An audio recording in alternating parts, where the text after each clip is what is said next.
Bismillahirrahmanirrahim. Selamat berjumpa, dan pada kesempatan ini saya ingin berbagi dari suatu hal yang selama ini sungguh sangat memprihatinkan. Apa yang saya maksud adalah nasib kehidupan petani dan nelayan kita. Seperti kita ketahui bersama, nasib saudara kita yang berprofesi sebagai petani dan nelayan, sejak Republik ini didirikan, mereka nasibnya, terutama dalam soal ekonomi, itu sungguh sangat memprihatinkan. Sebagai contoh, kehidupan para petani, ketika panennya berhasil, harganya jatuh. Ketika panennya gagal, harganya naik, tapi produktivitasnya gagal. Begitu pula nelayan. Selalu mengalami kerugian-kerugian karena mereka selama ini tidak pernah bisa mandiri, karena adanya suatu tangan-tangan lain yang menghambat terhadap pertumbuhan kesejahteraan nelayan. Nah, oleh karena itu, dua menteri yang bernama Menteri Pertanian dan Menteri Kelautan ini mestinya ada suatu patokan atau standar prestasi mereka, bahwa seorang Menteri Pertanian bisa dikatakan berhasil ketika bisa menyediakan pangan rakyat secara berkecukupan dan meningkatkan kesejahteraan petani di Republik ini. Dua indikator ini aja sudah cukup untuk mengatakan bahwa Menteri Pertanian kita ini berhasil atau tidak. Kalau seorang Menteri Pertanian gagal menyediakan pangan rakyat dan juga gagal mengangkat nasib petani, maka saya usulkan Presiden harus segera menggantinya. Apalagi urusan pangan. Setahu saya urusan pangan itu minimal ada 3 institusi yang harus berkiprah dan bertanggung jawab. Yang pertama adalah Kementerian Pertanian, yang kedua adalah Badan Urusan Logistik atau Bulog, dan yang ketiga secara akademis yaitu Institut Pertanian Bogor.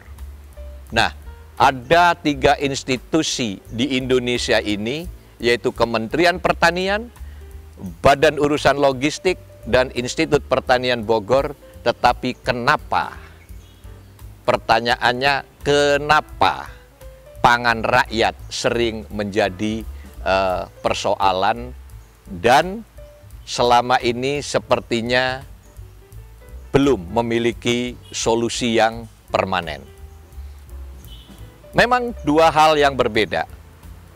Para petani ini lebih militan karena apa? Harus memilih tanah, mengolah tanah, menyiapkan bibit, memelihara tanaman, menghilangkan hama, dan sebagainya dan sebagainya. Sedangkan saudara kita yang di nelayan adalah hanya karena cuaca dan karena ada tangan-tangan lain yang berupa tengkulak dan para ijon-ijon, itulah yang mengganggu pertumbuhan mereka. Tetapi yang jelas perbedaan militansi antara petani dan nelayan memang beda. Jadi saya ulangi lagi bahwa keberhasilan Menteri Pertanian itu bisa diukur oleh dua hal, yaitu ketika pangan rakyat tercukupi dan nasib petani bisa terangkat derajatnya. Begitu pula nasib atau prestasi, ukuran prestasinya dari seorang Menteri Kelautan. Seorang Menteri Kelautan bisa dianggap berhasil ketika nasib pelayan itu bisa terangkat derajatnya, dan saya pernah mengusulkan kepada Menteri Kelautan yang waktu itu adalah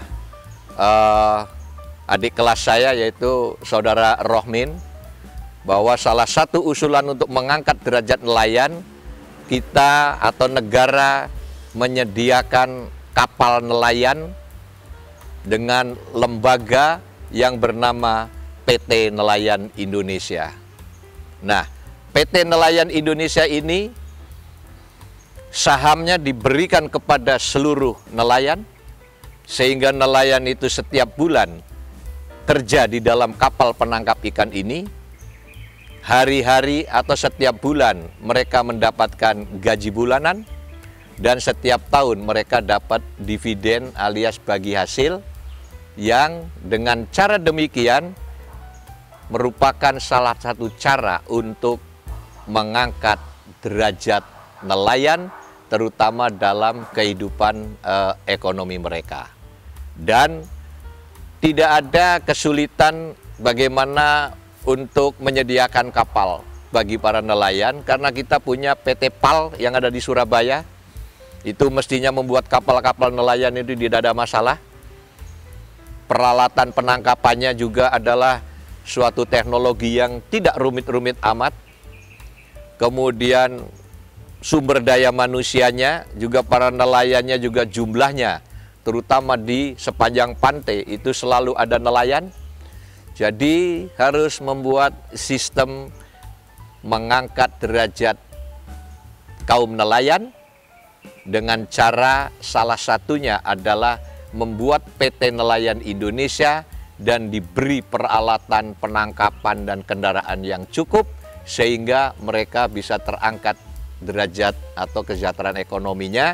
Sebagai contoh, saya pernah ngelihat di Volendam di Belanda itu bahwa kaum nelayan itu salah satu kelompok masyarakat yang kaya, karena mereka punya kapal penangkap ikan, alat penangkapnya juga bagus, dan bahkan mereka punya restoran seafood dan seterusnya dan seterusnya. Jadi ini salah satu usulan untuk bagaimana meningkatkan kesejahteraan nelayan. Dan di komplek nelayan kita buatkan khusus rumah sakit nelayan, sekolah anak nelayan, dan lain-lainnya, itu supaya mereka kehidupannya bisa terangkat. Demikian pula mengenai pertanian, ya kan, harus ada pendekatan yang bagus bagaimana menciptakan sistem buat para petani sehingga mereka terangkat derajat kesejahteraan atau kemakmurannya. Nah, yang begini-begini inilah salah satu yang terkait dengan judul kami yang terdahulu, yaitu Mademane, yang berbunyi makmur desaku, makmur negeriku. Saya kira ini yang saya sampaikan atau yang kami usulkan, bagaimana mensejahterakan saudara kita yang berprofesi sebagai petani dan saudara kita yang berprofesi sebagai nelayan. Karena kita tahu semua bahwa saudara kita yang berprofesi petani dan nelayan, sejak Republik ini berdiri sampai hari ini, kesejahteraan mereka masih sangat memprihatinkan. Demikian, terima kasih.